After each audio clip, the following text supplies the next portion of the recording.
अभी मैं उड़ीसा पुरी में मौजूद हूँ। अगर आप इस साल श्री जगन्नाथ धाम मंदिर यात्रा आने का प्लान कर रहे हैं तो वीडियो को पूरा ज़रूर देखिएगा। मैं आपको श्री जगन्नाथ धाम यात्रा के साथ साथ संपूर्ण उड़ीसा टूर करने का तरीका बताऊंगा। मात्र 3 दिन 2 रात में उड़ीसा घूम सकते हैं, वो भी बहुत कम खर्चों में। कैसे घूमना है, कहाँ कहाँ घूमना है, सारी जानकारी इस वीडियो में दी गई है। तो क्यों ना इस साल उड़ीसा घूमने चले जाएं। घर बैठे जानकारी आपको पूरा मिलेगा। वीडियो को पूरा देखिएगा।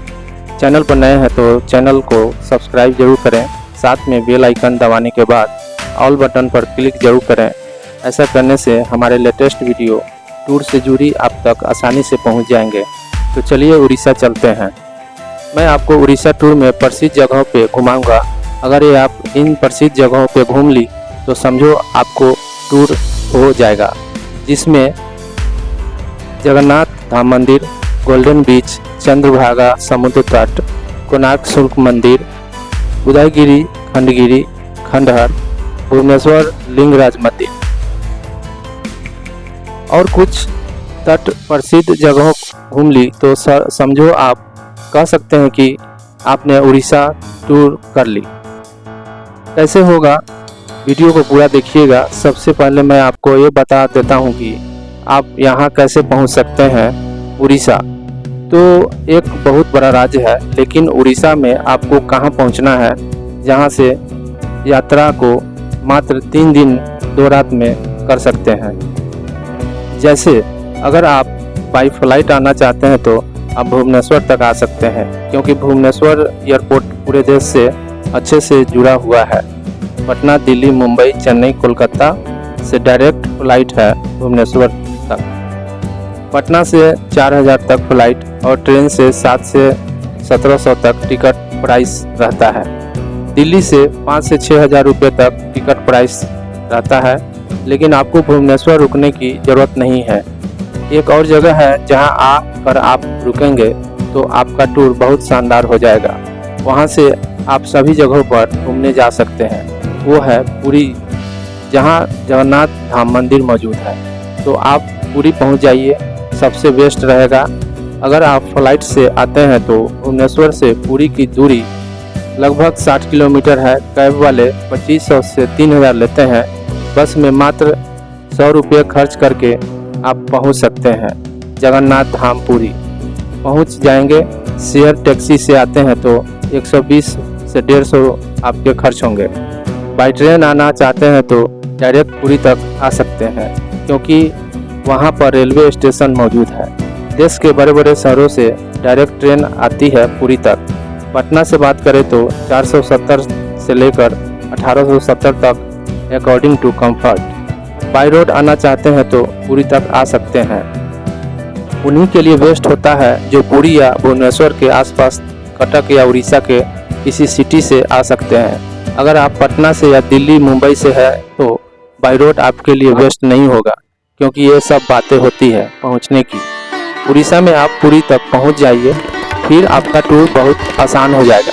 कैसे करना है पूरा टूर, वो आपको जानकारी मिलेगी, आपको इस वीडियो में मिल जाएगी। बात करें जाना न जाने की बात, तो घर बैठे पुरी की इस वीडियो में घूम ही लें। वीडियो अच्छी लगे तो लाइक ज़रूर करिएगा, क्योंकि आपके एक लाइक से बहुत मोटिवेशन मिलता है। ऐसे ही इंफॉर्मेशन वीडियो बनाने के लिए पुरी तो पहुंच गए, लेकिन पुरी में स्टे कहाँ करें, बेस्ट होटल कहाँ मिलेंगे, ऐसी कौन सी जगह है जहां रुकने से हम सभी जगहों पर आसानी से घूमने जा सकते हैं, तो वो भी जानकारी हम आपको दे देते हैं। क्योंकि सबसे बेस्ट लोकेशन कौन सी रहेगी रुकने के लिए, पूरी सिटी फेमस है जगन्नाथ धाम के लिए। 4 बड़े धाम में से एक श्री जगन्नाथ धाम पुरी में मौजूद है, तो यहाँ पर रुकने के लिए बहुत से ऑप्शंस मिल जाएंगे। मैं आपको कुछ रूट्स के नाम बता रहा हूँ जहाँ आप रुक सकते हैं। जैसे नियर टेम्पल रुक सकते हैं जीटी रोड पर, मंदिर वहाँ से बहुत पास में ही है। आप चाहें तो डोरा शाही टेम्पल रोड पर रुक सकते हैं। आप चाहें तो मोची शाही चौराहा रुक सकते हैं। उन सभी जगहों से घूमने में काफ़ी आसानी रहेगी। पब्लिक ट्रांसपोर्ट की रीच भी वहाँ पर अच्छी रहती है। मंडप शाही भी रुक सकते हैं। भुवनेश्वर रोड आप रुक सकते हैं। रेलवे स्टेशन के आसपास कहीं रूम ले सकते हैं। एक चौराहा है टाउन हिल चौक, वहां आप रुक सकते हैं। रेलवे स्टेशन के पास से मंदिर भी पास है, समुंदर भी पास है। गोल्डन बीच के आसपास रूम ले सकते हैं, वहां भी आपके सारे होटल बन चुके हैं। ये सभी लोकेशन बेस्ट हैं रुकने के लिए। इसके अलावा आप कहीं रुकते हैं तो कहीं आपको थोड़ी सी दिक्कतें हो सकती है। समुद्र के किनारे गोल्डन बीच रुक जाइए, वहाँ समुद्र भी पास में है और जगन्नाथपुरी मंदिर भी मात्र 2 किलोमीटर की दूरी पर है। अब बात करते हैं कि उड़ीसा टूर कैसे करना है, कैसे उन सभी प्रसिद्ध जगहों पर रुकना है। देखिए, डे 1 आप जिस दिन उड़ीसा पहुंचते हैं, जगन्नाथपुरी पहुंचते हैं, कोशिश कीजिए आप सुबह सुबह पहुंच जाएं। जाहिर सी बात है, आप ट्रेन से आते हैं तो भी मोस्टली बहुत सभी ट्रेन पहुंच जाती है। फ्लाइट से आप भुवनेश्वर पहुंच रहे हैं तो जितना जल्दी हो सके पुरी पहुंच जाएं। और आपको मैं बताता हूं कि पुरी में कहां कहां घूमना है। पूरे उड़ीसा टूर में कहां कहां घूमना है, 6 जगह हैं जहां आप टूर के दौरान घूमेंगे। उसमें से नंबर 6 पर है श्री जगन्नाथ मंदिर धाम, गोल्डन बीच, चंद्रभागा समुद्र बीच, कोणार्क सूर्य मंदिर, उदयगिरी खंडगिरी, लिंगराज मंदिर भुवनेश्वर। इन सभी मेरे बताए जगहों पर आपने होटल लिया है तो इन सभी जगहों से जगन्नाथपुरी मंदिर की दूरी मात्र 1.5 से 2 किलोमीटर ही रहने वाली है। उसे आप बाई वॉक भी जा सकते हैं, चाहे तो वहां पर ई रिक्शा भी ले सकते हैं। इसमें 10 से 20 रुपये आपके लगने वाले हैं। लेकिन जगन्नाथ धाम मंदिर में दर्शन से पहले कुछ नियम है जो आपको पता होने चाहिए। ये नज़ारा है जगन्नाथ धाम मंदिर का। मंदिर में आप फोन नहीं ले जा सकते हैं, camera, belt, jacket, leather bag नहीं ले जा सकते। मंदिर के आसपास में काफ़ी सारे रूम बने हुए हैं, वहां आप अपनी कीमती सामान या लगेज भी रख सकते हैं। इसमें 50 से 100 रुपये लगने वाले हैं। मंदिर में हमेशा भीड़ भाड़ रहती है। आप दर्शन करने जाते हैं तो आपको मिनिमम 2.5 से 3 घंटे लगने वाले हैं। ये मिनिमम है, डिपेंड करता है भीड़ भाड़ कैसा है। दर्शन का टाइम सुबह 5 बजे से रात के 9-10 बजे तक रहता है। इस बीच में 3 से 4 भोग और आरती का भी आयोजन किया जाता है। उस समय दर्शन रोक दी जाती है। जगन्नाथ मंदिर में भगवान श्री कृष्ण, उनके भाई बलदेव और उनकी बहन सुभद्रा के दर्शन होते हैं। बहुत मान्यताएं हैं जगन्नाथ धाम मंदिर की। भारत के प्रसिद्ध बड़े 4 धाम में से एक है श्री जगन्नाथ मंदिर, जहां बताया जाता है कि भगवान श्री कृष्ण जी का धड़कता हुआ दिल आज भी मौजूद है। यहां हमेशा भीड़ रहती है, पूरे साल आप कभी भी यहां आ सकते हैं। बहुत चहल पहल रहती है। सुबह के वक्त, शाम के वक्त मंदिर के आसपास का नज़ारा बहुत अद्भुत रहता है। जगन्नाथ मंदिर के अंदर गरुड़ स्तंभ है। बताया जाता है कि जगन्नाथ मंदिर की चोटी पर शाम के 5 बजे के आसपास रोजाना झंडे को बदला जाता है। उसे देखने के लिए कि यहाँ हजारों के तादाद में श्रद्धालु पहुँचते हैं। बताया भी जाता है कि इस मंदिर की चोटी के ऊपर से कोई भी विमान या पक्षी नहीं उड़ती है। इसी साल कुछ महीने पहले एक पक्षी मंदिर के झंडा को लेकर उड़ गई। इसको लेकर बताया गया था कि इस घटना से कुछ देश में बड़ा अशुभ होने वाला है और एक घटना सच साबित हुई। उसी दौरान भारत और पाकिस्तान का भयंकर युद्ध छिड़ गया। ये मंदिर बहुत खास है। पूरी साइड आने वाले सभी यात्री, सभी टूरिस्ट दर्शन करने के बाद उड़ीसा टूर की शुरुआत करते हैं, जिसमें नंबर 6 पर लिंगराज टेम्पल मंदिर, गोल्डन बीच, चंद्रभागा समुद्र तट, कोणार्क सूर्य मंदिर, उदयगिरी खंडगिरी खंडहर, भुवनेश्वर लिंगराज मंदिर के आसपास आप जहां भी आप घूमेंगे वहीं पुरी का बाजार है। वहां पर खरीदारी के लिए बहुत सी दुकानें मौजूद हैं और आराम से मंदिर में दर्शन के बाद घूम सकते हैं। जगन्नाथ धाम मंदिर दर्शन कर लीजिए, उसके बाद पुरी के बाजार घूम लीजिए। इसके बाद आप जगन्नाथपुरी या पुरी के सिटी के लोकल टूर पर निकल जाइए। इससे आपका समय भी बच जाएगा और आप ज़्यादा जगहों पर भी घूम पाएंगे। पुरी के लोकल टूर पर आप 6 अलग अलग जगहों पर घूमेंगे। लोकल टूर करना कैसे है वो भी मैं आपको बताऊंगा। इससे पहले मैं आपको बताता हूँ 3 जगह पर घूमेंगे लोकल टूर में। इसमें नंबर 1 पर है श्री जगन्नाथ मंदिर धाम। जून के महीने में जब जगन्नाथ रथ यात्रा निकलती है तो वो इन्हीं सड़कों से होते हुए निकलती है। इस दौरान लाखों में श्रद्धालु यहाँ मौजूद होते हैं। उनकी यही इच्छा होती है कि रथ को छू सके। लोकल टूर करने के लिए आप ऑटो रिक्शा से 1200 लगेंगे और कैब से 1800 से 2000 तक आप टूर कर लेंगे। ऑटो और कैब के प्राइस में कुछ थोड़ा अंतर होंगे। अगर आप इस टूर को ई रिक्शा से करेंगे तो मात्र 1200 में कर सकते हैं, लेकिन आपको थोड़ी ज़्यादा समय लग सकते हैं। बाकी आपकी चॉइस, आप कोई भी तरीका अपना सकते हैं। इन जगहों से घूमने के बाद शाम को घूमने आ जाइए पुरी के फेमस गोल्डन बीच पर। ये नज़ारा है गोल्डन बीच का। सुबह के वक्त और शाम के वक्त यहाँ देखने लायक होते हैं। समुद्र की ऊंची ऊंची लहरों में लोग एंजॉय करते हैं। कुछ लोग नहाते भी हैं, कोई लोग किनारे पर बैठ जाते हैं। आसपास की बहुत सी दुकानें मौजूद हैं, जिसमें खान पान से लेकर खरीदारी के लिए भी बहुत से दुकान हैं। आप यहाँ पर फोटोग्राफी भी करवा सकते हैं, चाहे तो खुद के फ़ोन से, चाहे तो यहाँ के प्रोफेशनल फोटोग्राफर से फ़ोटो क्लिक करवा सकते हैं। 50 रुपये में आपके फ़ोटो 5 से 10 मिनट में आपके फ़ोटो दे देंगे। एक्टिविटी में यहाँ आप ऊँट की सवारी कर सकते हैं। जगन्नाथ पुरी के फूड को भी यहाँ आप एंजॉय कर सकते हैं। मुझे ऐसा लगता है आप पुरी में रुके हुए हैं। अगर आप पुरी के सेंटर पॉइंट मानकर पूरा उड़ीसा टूर कर रहे हैं, जैसा कि मैं आपको इस वीडियो में बता रहा, तो आप सुबह के वक्त, शाम के वक्त गोल्डन बीच घूमने आ ही जाइए, क्योंकि दोनों वक्त यहाँ का घूमने का मज़ा बहुत शानदार माना जाता है। यहाँ होता है डे 1 का टूर। आराम से दिन में टूर कीजिए, रात को होटल में स्टे कर लीजिए। डिनर की बात आ ही गई है तो आपको फूड के बारे में बता देता हूँ कि देखिए, पुरी में या पूरे उड़ीसा में वेजिटेरियन और नॉन वेजिटेरियन दोनों फूड आसानी से मिल जाएंगे। ऐसा नहीं है कि आप जगन्नाथ धाम में दर्शन करने आए हैं एक स्पिरिचुअल जगह पर तो आपको नॉनवेज नहीं मिलेंगे। पुरी में सब कुछ मौजूद है। यहाँ आप सी फूड भी ट्राई कर सकते हैं, क्योंकि उड़ीसा की लगभग पूरी पॉपुलेशन नॉनवेज खाती है। हालांकि प्रॉपर वेज के भी ऑप्शंस मिल जाएंगे। आप चाहें तो ऑनलाइन फूड भी ऑर्डर कर सकते हैं, यहाँ पर वो भी व्यवस्था मौजूद है। कुछ प्रसिद्ध फूड में यहाँ पर खाजा ट्राई कर सकते हैं, जो कि यहाँ के स्वीट डिश हैं। पुरी के बाज़ार में आप जगह जगह आप देखेंगे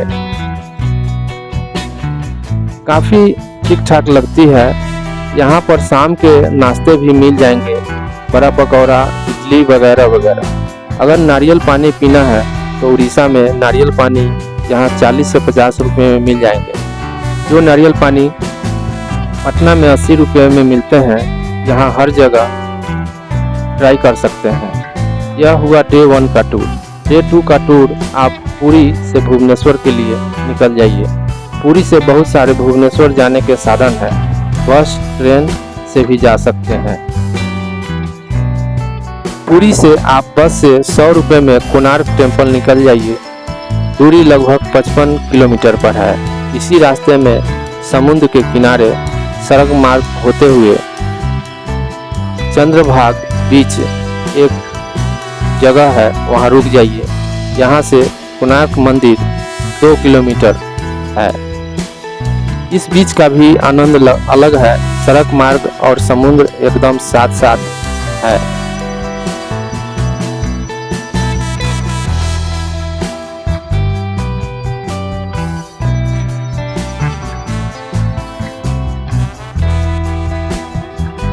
फिर यहाँ से कोणार्क मंदिर ई रिक्शा से पहुंचकर टिकट का प्राइस 50 रुपया तक है। भारतीयों के लिए सिर्फ और विदेशी है तो 600 रुपये टिकट प्राइस देने होंगे। मंदिर की विशेषताएं। वास्तुकला। मंदिर का आकार एक विशाल रथ के रूप में है जिसमें 12 जोड़ी पहिए और 7 घोड़े हैं। नक्काशी। मंदिर की दीवारों पर सुंदर नक्काशी की गई है जिसमें देवताओं, अप्सराओं और पौराणिक कथाओं के दृश्य दर्शाए गए हैं। इतिहास। मंदिर का निर्माण 13वीं शताब्दी में गंगवंश के राजा नरसिंह देव ने करवाया था। विश्व धरोहर। कोणार्क सूर्य मंदिर यूनेस्को द्वारा विश्व धरोहर स्थल घोषित किया गया है। मंदिर का महत्व। धार्मिक महत्व। इस मंदिर में भगवान सूर्य को समर्पित है जो जीवन और ऊर्जा के प्रतीक हैं। सांस्कृतिक महत्व। मंदिर ओडिशा की समृद्ध सांस्कृतिक विरासत को दर्शाता है। पर्यटन स्थल। मंदिर का एक प्रमुख पर्यटन स्थल है जो अपनी सुंदरता, वास्तुकला और ऐतिहासिक महत्व के लिए प्रसिद्ध है। निकटतम आकर्षण। पुरी एक प्रमुख तीर्थ स्थल है जो भगवान जगन्नाथ को समर्पित है। भुवनेश्वर उड़ीसा की राजधानी जो अपने ऐतिहासिक मंदिरों और सांस्कृतिक महत्व के लिए प्रसिद्ध है।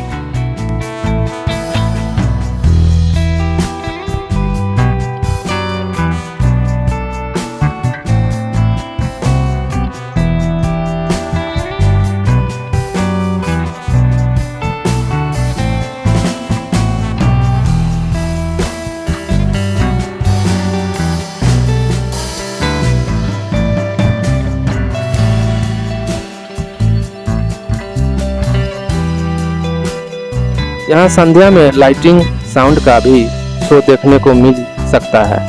यहाँ आसपास आपको होटल भी रुकने के लिए मिलेंगे।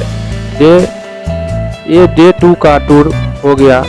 चाहे तो आप यहाँ से बस द्वारा भुवनेश्वर भी जा सकते हैं। दोनों ऑप्शंस मौजूद हैं।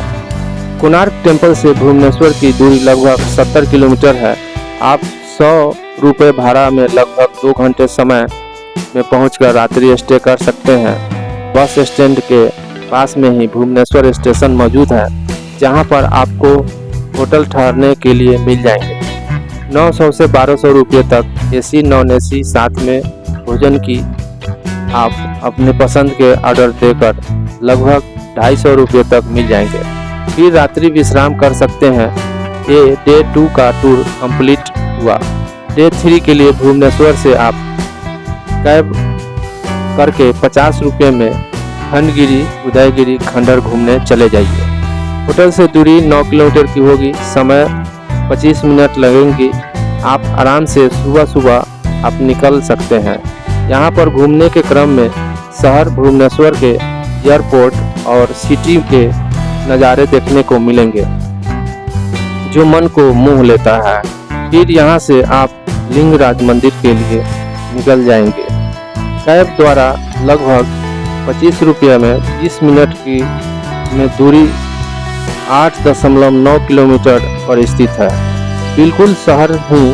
यहाँ से आप किसी भी कैब, ऑटो, ई रिक्शा से लिंगराज मंदिर पहुँच जाइए। यहाँ आपको भगवान शिव के मंदिर जो प्राचीन काल से स्थित है, यहाँ पर मंदिर में प्रवेश से पहले मोबाइल, पर्स, बेल्ट, जूता, इलेक्ट्रॉनिक्स वस्तु, सभी प्रकार के सामान किसी लॉकर वाले के पास जमा कर रसीद 50 रुपये में ले लें। फूल माला प्रसाद के साथ मंदिर में दर्शन करने चले जाइए। वहाँ भगवान शिव के दर्शन होंगे। आज डे 3 टूर यहीं तक रहा। भुवनेश्वर में और भी बहुत सारे प्रसिद्ध जगह हैं घूमने के लिए। हम फिर कोशिश करेंगे, जो शेष टूर रह गया है मैं ज़रूर उसे पूरा करने की कोशिश करूँगा। हालांकि उड़ीसा टूर कम खर्च में कर लेंगे, फिर भी आपको घूमने के लिए तो कम से कम 5 डेज होनी चाहिए, तभी आप उड़ीसा के सभी मौज मस्ती कर पाएंगे। भुवनेश्वर में बहुत सी ऐसी जगह हैं घूमने के लिए, आपको 1 से 2 दिन का समय तो देना पड़ेगा। जब जून के मंथ में पटना, दिल्ली में भीषण गर्मी होती है, यहाँ तापमान 29 डिग्री होता है अन्य शहरों की अपेक्षा। जहाँ 45 डिग्री है जून जुलाई में मैं यहाँ आया 28 जून को सुबह पूरी 5 बजे, जिसे मैं इसे 1 जुलाई को सुबह होटल से 10:30 में चेकआउट करने के बाद भुवनेश्वर स्टेशन से पुनः अपने यात्रा की वापसी किया। जगन्नाथपुरी धाम में रथ यात्रा में काफ़ी भीड़ होती है, लाखों श्रद्धालु यहाँ पहुँचते हैं। यहाँ का मौसम भी इस बार अच्छा रहा, आसानी से घूम सकते हैं। सर्दियों में तो और भी बेहतर यहाँ पर अच्छी रहती है। बजट की बात करें तो बजट फ्रेंडली ये टूर रहेगा। मात्र 3 दिन 2 रातों में आप उड़ीसा का टूर कर लेंगे। डे 1 में पूरी घूम लीजिए, डे 2 में समुद्र बीच, डे 3 में भुवनेश्वर कोणार्क टूर आपका हो ही जाएगा। और डे 3 पूरा हो जाने के बाद रेलवे स्टेशन या एयरपोर्ट जा सकते हैं, या आप चाहें तो 1 रात और यहाँ रुक सकते हैं। मोबाइल नेटवर्क की बात करूँ तो सभी सिम प्रॉपरली वर्क करते हैं। मैं आपको उड़ीसा की वो सभी जगह बताई जहाँ टूरिस्ट सबसे ज़्यादा घूमने आते हैं। कम समय में कम खर्च में अगर ये टूर अच्छी लगे तो लाइक करिएगा, शेयर करिएगा और चैनल को सब्सक्राइब करना न भूलिएगा। आपके लाइक से बहुत मोटिवेशन मिलता है, तो वीडियो में कमेंट जरूर कीजिएगा, शेयर कीजिएगा उन लोगों को जिन्हें घूमने का शौक़ है। क्या पता इस वीडियो से उनकी हेल्प हो जाए। फिर मिलेंगे आपसे एक नई जगह पर, एक नई जगह की इंफॉर्मेशन के साथ। तब तक के लिए धन्यवाद। जय जगन्नाथ।